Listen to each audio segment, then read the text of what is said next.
look at the demeanor of Attorney Kaufman. Siya yung confident na hindi niya kailangan magpaka-theatrical doon na merong na parang member siya ng dramatics club and things. He just needs to read and deliver kung ano yung katotohanan. And makikita natin sa mukha niya na na parang this is how you do it.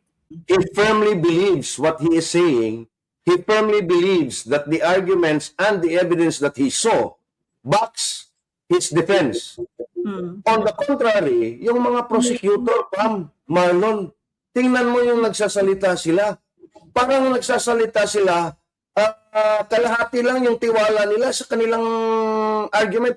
Di ba, usually yung prosecution, sila yung impassion, yung argumento. Kasi yung burden of proof, nasa sa prosecutor eh. Correct. So, pero kung napanood natin yung demeanor at yung the way they delivered their arguments, wala eh.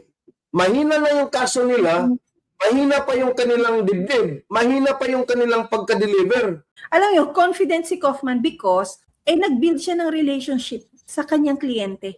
Because hindi ganong kadetalye ang mga ilalatag ni Kaufman kung wala siyang ganong magandang relasyon sa kanyang kliyente. Yes, kumbaga Pam, in-internalize niya. Isinapuso niya, tapos inilagay niya yung sarili niya sa grupo ng mga anak. Inilagay niya yung sarili niya sa grupo ng majority ng mga kababayan natin.